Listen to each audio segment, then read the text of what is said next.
When so much of life is about the big moments, it's the details in the all-new 2022 Grand Wagoneer that make the small moments truly special. Take joy in American premium design and available technology, like the 23-speaker Macintosh reference entertainment system, and with seating for up to 8, no detail is overlooked, because it's the details that make every journey grand. The Grand Wagoneer. Grand adventures return. Wagoneer is a registered trademark of FCA US LLC. Membership fees apply after free trial. Cancel anytime. Can I be real for a second? That goal you have to exercise and eat better, you really can do it. But nobody is going to do it for you. And nobody has to, because you can do it if you have the right tools and a community that cares about helping you get results. And that's us, Beachbody. It's as convenient as your TV or laptop, but you need to decide that you're worth it. Let us help you succeed. Here's how. Go to beachbody.com to claim your free membership and start feeling great. Hi there, I am Adam Kibas, and this is another episode of my podcast, Literary Analysis. We are still at Macbeth. We are still analyzing Macbeth. We were in the beginning. The last time we talked about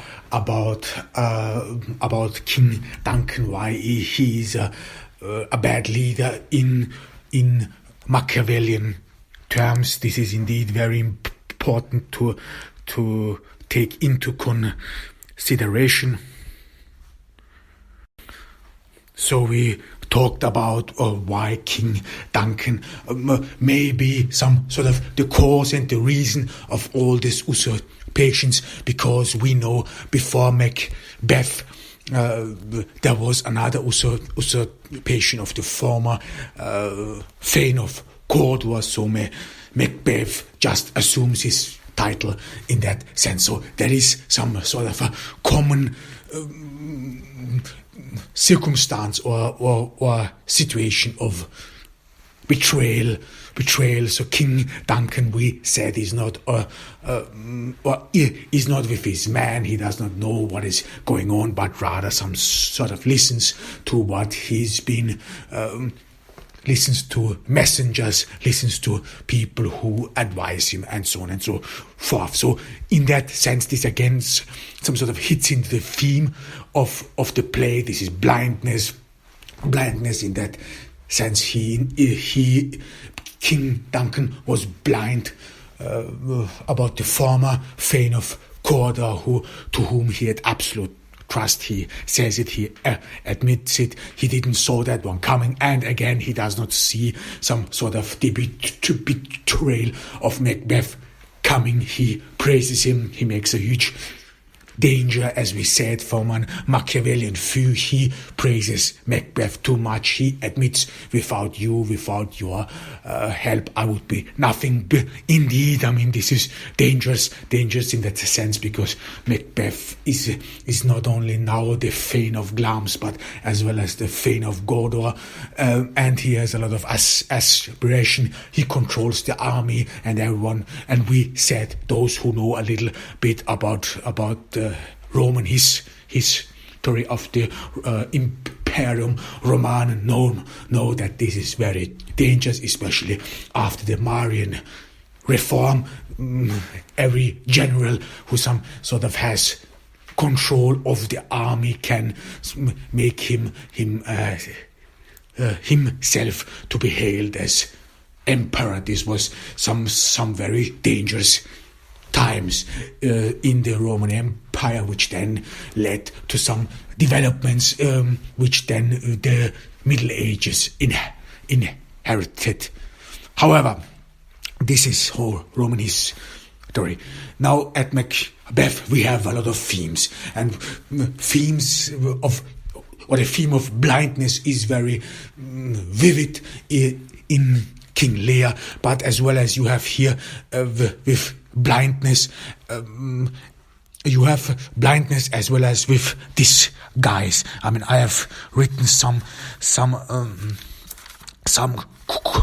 quotes which again proves how important blindness, and it comes always with disguise, meaning that the people who are in a way trapped in this world, they do not know what is going on beside them. I mean, one thing of course is that King Duncan cannot see through people, of course, because he's not with the people.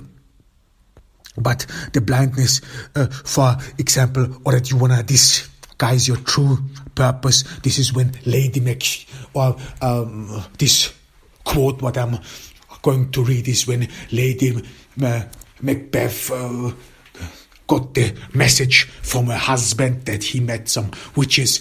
Those witches told him that he's going to be king. This some sort of raised his ambition, raised his aspiration. He was at first scared and shocked because this is very important, did actually not really know or did not really give in to this notion that he might be king, or he did not think about becoming king. So when those witches, those three witches, some then reveal to him that he might be king, this is some sort of shocked, and his friend Banquo some sort of realizes it, and so on, and from there on you could either say, would he have some sort of killed King Duncan when he had known about this Islam, some sort of things you think about, especially when you know or have watched the movie Matrix, when Neo some sort of meets the Oracle for the first time, and he I think bumps into a pot and throws it down, and the Oracle, before he some sort of throws the pot down, says to him, do not matter about the pot. He gets shrieked, and then some sort of bumps into the pot, and this is again some sort of this question: would he have bumped into the pot? Would have Neo bumped into the pot if the Oracle wouldn't have told him? And this is again something you have in Macbeth as well. Would he have some sort of usurped against the king if those witches did not some sort of wake his ambition? And this is something, because this is something you indeed get the notion of in the plot, that Macbeth is a decent man. He's not wicked, he's steadfast, he has some principles. Even his wife admits that, he is too full of the milk of human kindness. So even she knows that he's too good to commit that. That's why she some sort of has to trick him. That's why she some sort of has to corrupt him in that sense. And this is some sort of, again, I mean, it is some sort of, we will talk about this shortly, this dichotomy between man and women. You some sort of have the notion in the play, this is even with Hecate, that women in a way spoil man, those three witches who take revenge, and then Hecate, which assumably is the head of the witches, and then later Lady Macbeth, she starts in a way, or she brings the ball into rolling, or she some sort of pushes things into a start. She initiates it, and so on and so on, and from there on things turn out as they are. But we will be there shortly. But for now, we will some sort of talk a little about blindness, about this guys. I have prepared some great parts of the scene. I mean, Macbeth, I like the language, and so on. I mean, I like Shakespeare's language. That's why good stuff. However, I mean, one great example for blindness as well as this guys is when Lady Macbeth some sort of conjures up evil spirits to this guys. What is going to happen? King Duncan is at Macbeth's castle. He wants there for dinner, and there some sort of Lady Macbeth makes out the plot to get rid of King Duncan. And she says, while conjuring up those evil spirits, come thick night and pale fee in the dunnest smoke of hell, that my knife see not the wound it makes, nor heaven peep through the blanket of the dark to cry, hold, hold. This is actually very important. This is what you see here, as well as then later when Macbeth commits the murder on King Duncan, is that Macbeth does not want to see what he's done. And this is something you sort of have here in this quote of Lady Macbeth as well, that my knife see not the wounds that it makes. So this is happened when later Macbeth kills King Duncan. He some sort of should have left the daggers back there, but he some sort of carried them with them. He's scared. He cannot go back anymore to bring those daggers back, because then this would mean that he would have to see and watch what he's going to see, and so on. And this is here you have some sort of blindness, but as well as a desire to look away. And later Macbeth repents. He wants that this is being undone, that he could some sort of wake Duncan, this eternal child, because this is again some sort of comes through the play, and this is that Duncan in his naivete, in his oblivion, what is happening around him is actually a naive child. And later on Macbeth even describes him as a child. However, I have another quote for blindness, and this is when Macbeth, he's about to commit this crime on King Duncan, and then here he says, let not light see my black and deep desires, the eye wink of the hand, and let that be which the eye fears when it is done to see. So that this is as well as again something you want to disguise your true feelings, as well as when King Duncan then comes to Macbeth's castle, his wife some sort of admonishes him that he should put on a happy face, because people might read strange matters. So again, you some sort of play, you some sort of disguise yourself from the reality, and as well as disguise your desires, what you think. And as well, another quote for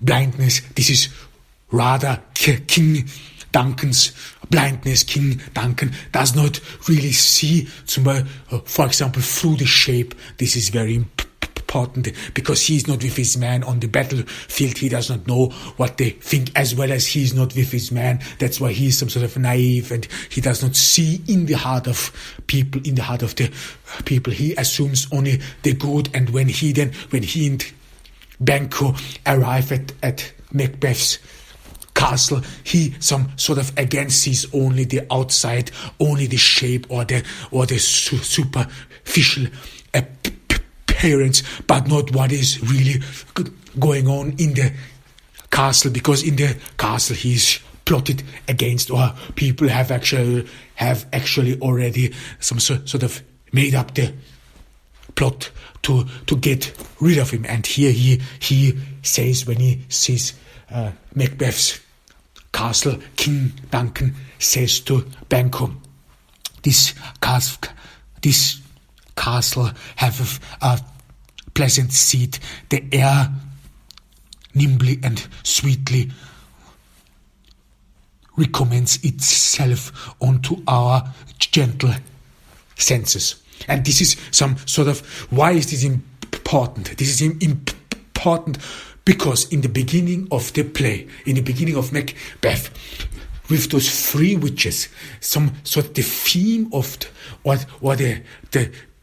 I would say the main theme of the plot is some sort of established, and this is a dark plot.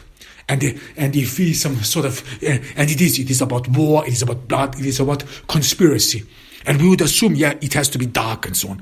And then in this dark world, imagine like say Edgar Allan Poe, and we will talk about Edgar Allan Poe. But imagine those who know Poe that there's a dark world, everything is dark, and then at once some sort of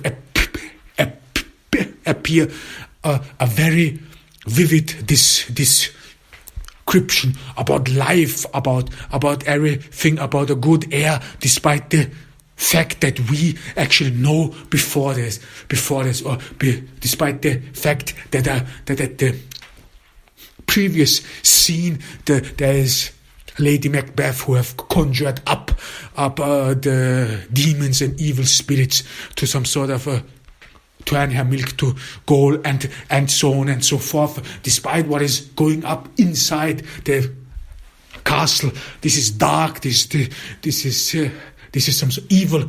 Yet King Duncan sees only the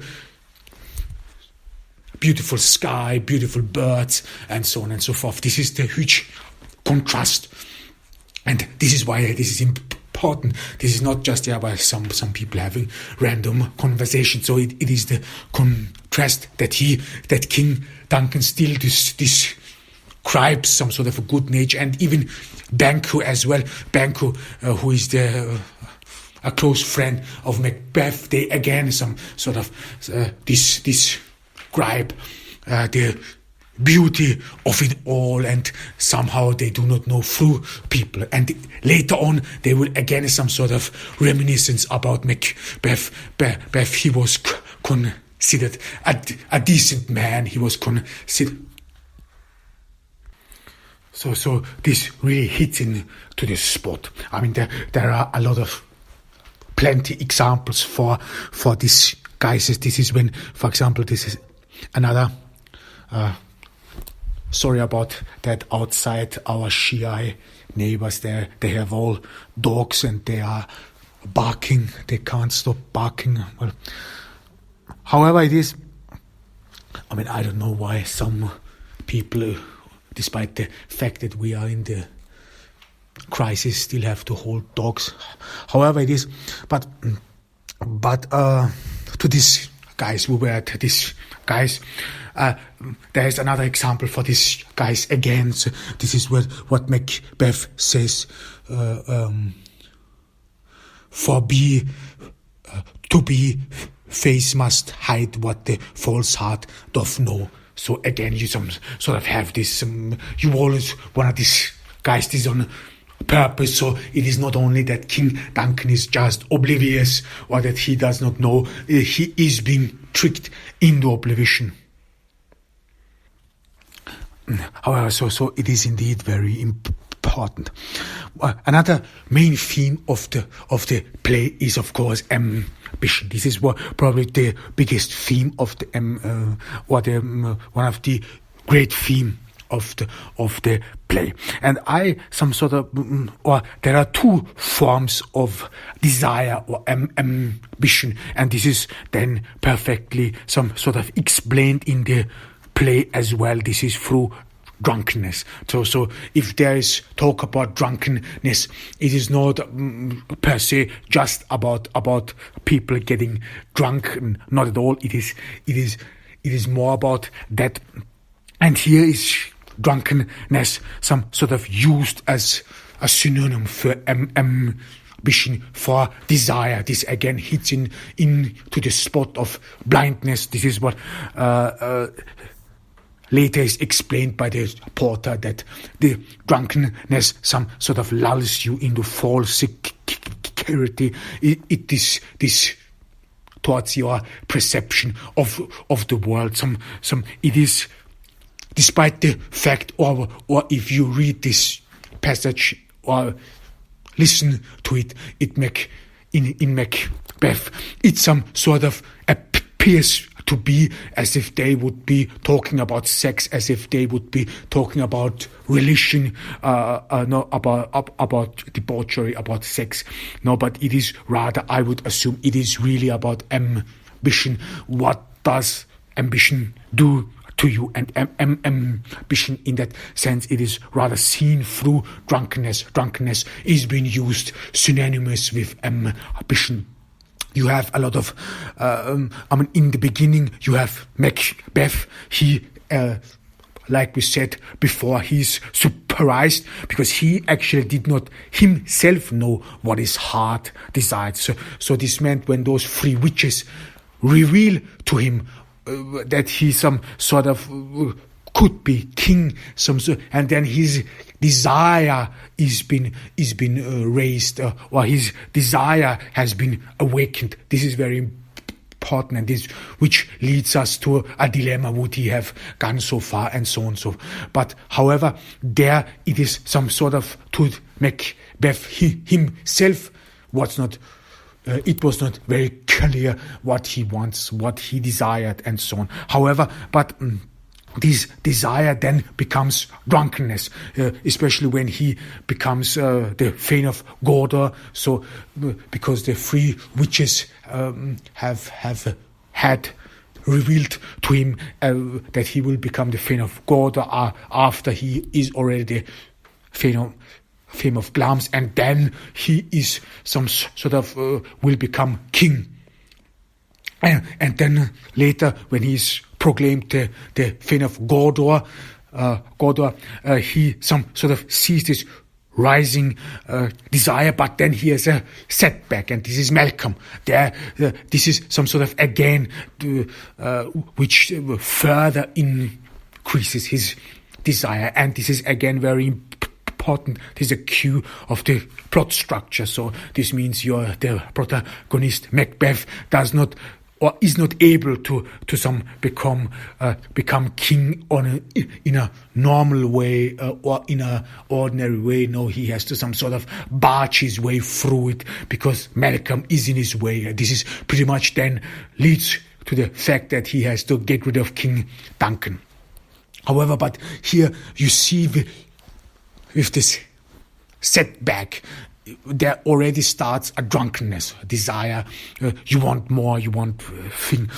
And this then some sort of, and then Macbeth breaks the news to Lady Macbeth. She hears about it, and this again some sort of starts her desire, her drunkenness, and she some sort of gets the servants or the protectors of King Duncan drunk so that they do not or cannot perform their duty. And she again some sort of says something which again proves from my point of view that drunkenness is being used about synonymous with ambition, but it has two forms. The one side of ambition is that you are just complacent, or that one side of drunkenness is that you are just complacent with what you have, and the other one is that you are really driven by desire and drunkenness.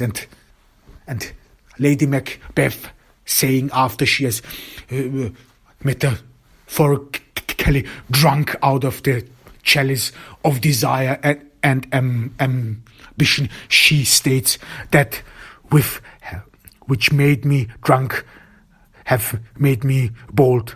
Now that with made them drunk have made me bold, that have quenched them have given me fire.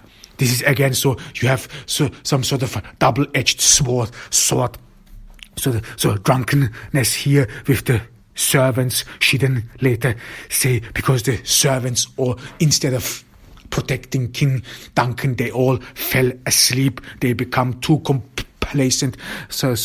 And then Lady Macbeth says, they do mock their charge with snores, so that they are too complacent. They do not know what is coming, despite the fact which later Macbeth reports that one of those servants yelled murder, murder, but again it's just they slept or some sort of resumed their sleep, so they did not do anything at all here again. So drunkenness, in one sense, one can assume, or is being assumed as someone or being too complacent.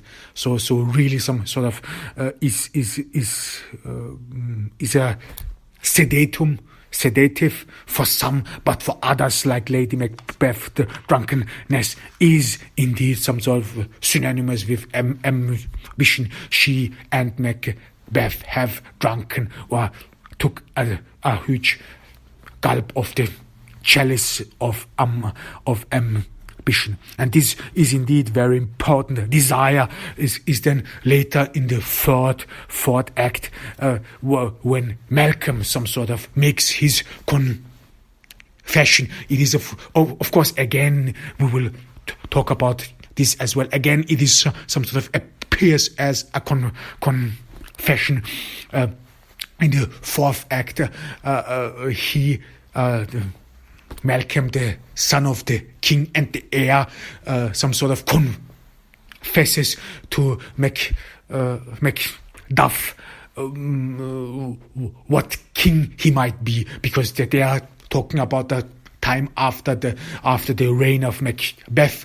They are talking about what king will be, what will come of Scotland, and there Malcolm confesses again. It is a test, but it is really confusing to Macduff. He doesn't know. He even asks, why would you say these weird things and so on. So it is, I would assume, really meant real. So the Duncan some sort of speaks out his heart, and he again talks about gluttony. He talks about the desire of stealing everyone's wife. He talks about the desire of money, about everything he wants, that he would get rid of people, and so on. Here again, you have some sort of this drunkenness, this which drives people, which some sort of leads to a disaster, and so on and so forth. This is, I think, these two forms of drunkenness. This is important, and they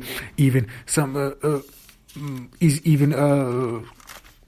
very important, and it is some sort of again reiterated by the porter, who explains it again. It may assume that it is a reference to sexuality, but I would assume it is partially drunkenness, again this normal complacency, but you have to read it in another way as well. And this is when drunkenness, it is really some sort of like what happens in this tragedy, in these tragedies, that you some sort of lose touch with reality anymore, or what is apt, or that you lose your senses. I mean, this is when Macbeth, who has been considered a decent human being, who is admired and praised, then some sort of commits treason like his predecessor before him. So again, the former Thane of Cawdor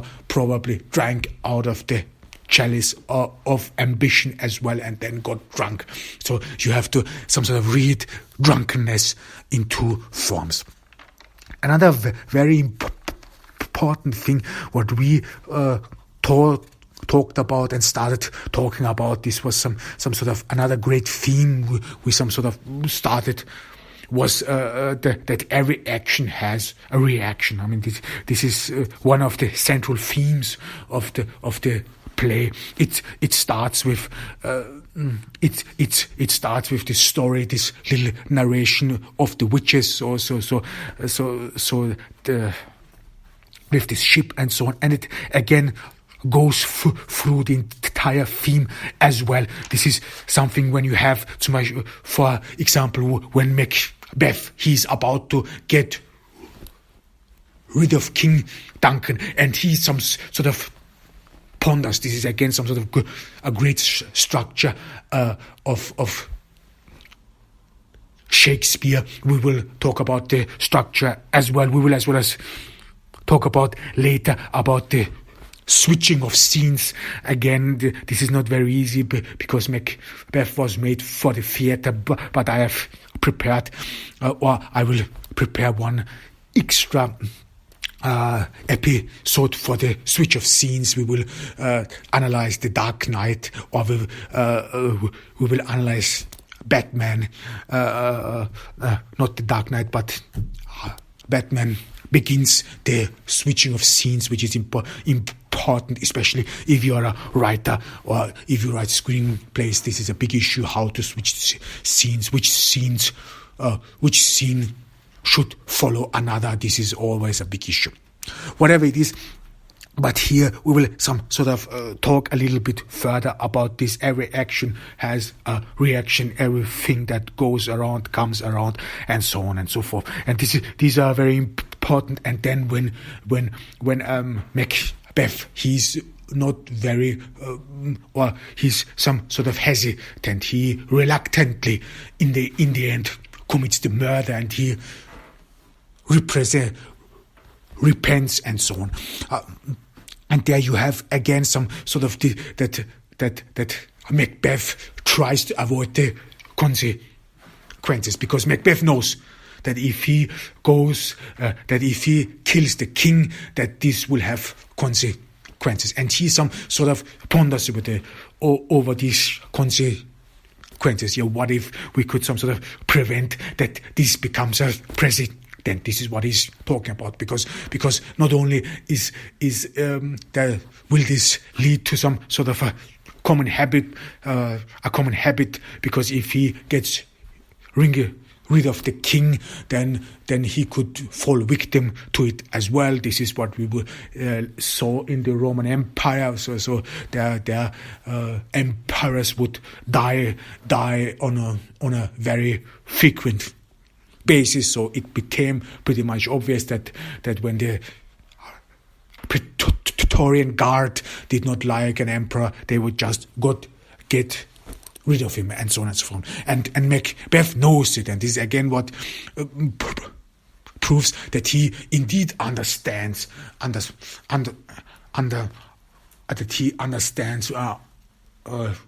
leadership and so on and so forth. And here again, because then Macbeth some sort of knows, because Duncan is this child, this naive child, he will have a lot of support. He even knows that if he gets rid of King Duncan, the public would some sort of chide him, would see only a bad of him. This is again a big issue when Malcolm confesses his thoughts to Macduff. And here again, in a Machiavellian view, if we some sort of analyze this in a Machiavellian view, you would then of course agree with Macbeth that you do not get rid of a leader who is very popular, a leader who is very beloved by his people, because Macbeth said, yeah, King Duncan did actually nothing wrong. He acted in a certain way. He did the best he could. He's naive. He's oblivious what is going on around him. We would consider him in an Machiavellian view a very weak king. He doesn't know what's going on. He's not with his men. However, but the public loves him, or the public only sees the good of him. And then when Macbeth would get rid of him, then people would associate with his reign only that the murder of Duncan, this hideous.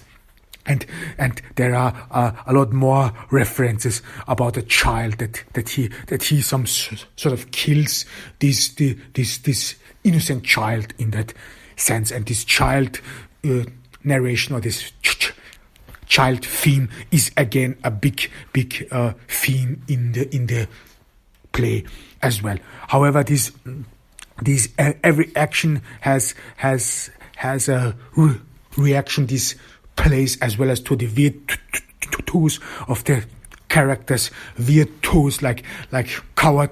This later when Macbeth gets rid of King Duncan, and then more and more his paranoia gets the best of him. He becomes more and more a despot,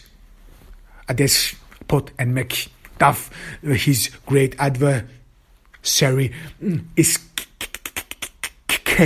He leaves, but without his family. He's a coward, and he is even considered by his own family, by his own wife, as a coward, as a traitor who does not stand with his family. And then in the end, because of this, because he's not manly, we will talk about this shortly as well, because Macduff is not manly. He's not a man who stays with his family and fights. Because of this, he in the end loses his family, and this again brings us back into the beginning of this witches, of this small narration of this witch, so that you pay for other people's faults or wrongs and failures as well. And his wife and his children, they are all then killed. They are all slain. Macduff can nothing but weep. And the same happens with with the heir Malcolm as well. So the moment Macduff got rid of his father, of Prince Duncan's father, Prince Duncan does Prince Malcolm and his brother Dunblane do not stay their ground. They do not stay there to avenge their father. They do not stay there to some sort of analyze or go behind what is happening there, but they rather decide to escape. This is again some sort of where you feel and should get the notion that Malcolm is actually not a good king, that he's a coward, that he fled the field. He even says that if there is no there is warrant in theft when there is no mercy left, which just means you can steal yourself away, which is nothing but the justification of coward. This again actually proves that King Duncan is a weak king, that this in the end, in the fourth act, where he some sort of admits his desires, that this can be taken for true. And in addition to this, the three witches some sort of prophesies that Banquo's heirs will become kings. So this means that when the play is over, when Macbeth is dead and Malcolm is hailed the king, then you some sort of perceive, well, this is not over yet. So this will go on. So this will lead down to the path of debauchery. Why? Because there are weak kings. Why? Which further makes the situation dire. And this is again some sort of, this is a vicious circle from which one might not be escape. In that sense, this is pretty much important. I think there's a great summary of the, I would say, 3 to 4 themes of the play. And this is when the porter, there's a drunk porter. I mean, this drunk porter again falls out of the play, because the play, if you see or listen or read Macbeth, it is a pretty much serious play. It is about betrayal, about murder. And there is again some sort of, after King Duncan is dead or been slain by Macbeth, there is one scene with a drunk porter who some sort of pretends that he would be open the hell gates. And there again you some sort of have the summary of the main themes of the play. We talked about drunkenness as well, so the porter talks a little bit of drunkenness, but before he some sort of talks with Macduff, he some sort of, while he pretends to be someone who who holds the hell gate, opens and closes the hell gates. He some sort of scrutinizes people who pass through the hell gate, why they may have sent to the doom. And the first one he announces is a farmer who hanged himself because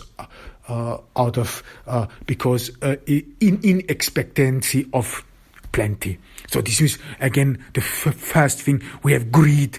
So this over ambition, this greed. This farmer hanged himself. He was too greedy. He wanted more than he was due. Then the second one who passes through the gate is a Jesuit. He some sort of again talks with two lips, he some sort of disguises his true nature. This is again a very important theme of the play. So deception, deception. In one sense, he speaks with a split tongue. This Jesuit who has been called an equivocator, who has some sort of uses language in both ways. He some sort of conjures up heaven and as well as hell. So he plays a doubled game, a double-edged sword. So he lies and he's cunning. He has no moral principles and he have principles and swerves in both directions, good and bad. So this is what the Porter says, and this is again some sort of what we have through the themes with Macbeth. He disguises his true nature. He doesn't want anyone looking into his heart, into his soul. He deceives people. He disguises himself, and this is again some sort of a big theme. Blindness. We said blindness. This guys. And the third thing, and the third one who walks through this imaginary hell gate is a tailor. Here, in the third example, you can read the tailor in both ways, because the tailor, some sort of, in one hand, you could read the third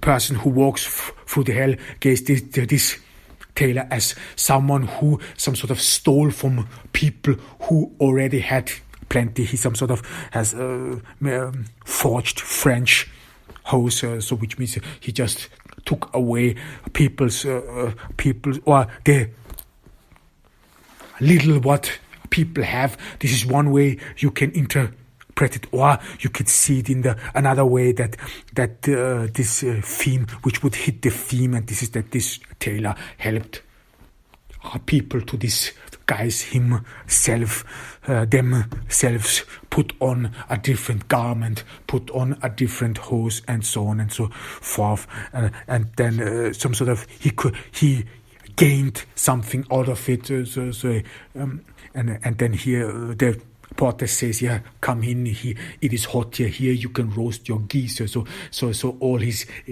gain he made out of this, or either he stole from people, or the little they have, or he helped them to some sort of disguise their true nature. Either way, the gain he made out of this is not worth anything. He can only roast his geese in the hell. So this is some sort of a summary you have throughout the plot a couple of times. I would say a summary of the main theme. These are of course not all themes. We will talk about some later as well. One big theme is between man and women. So what is manly, or the masculinity? This is huge theme. And the next theme is sacrifice. This is, I think, a very important theme, which comes with the theme of babies, children, and inheritance. Who follows whom? And we will talk about this at the next time, next week. I hope you will join us, and I hope that you take care of yourselves in these dangerous times. Do not get bitten by a dog, and that you keep healthy in this, keep safe and healthy in this pandemic. Bye. When so much of life is about the big moments, it's the details in the all-new 2022 Grand Wagoneer that make the small moments truly special. Take joy in American premium design and available technology, like the 23-speaker Macintosh reference entertainment system, and with seating for up to 8. No detail is overlooked, because it's the details that make every journey grand. The Grand Wagoneer. Grand adventures return. Wagoneer is a registered trademark of FCA US LLC. It's finally time to start firing up the grill. From city to shore, Acme is everything you need to prep for this summer season. Download the Acme app to shop for this season's essentials any way you want. Open the Acme app, clip your deals, then order your items online. An experienced Acme associate will carefully select your groceries, bag your order, and bring it right to your car or deliver right to your door. Download the app or visit acmemarkets.com for program details.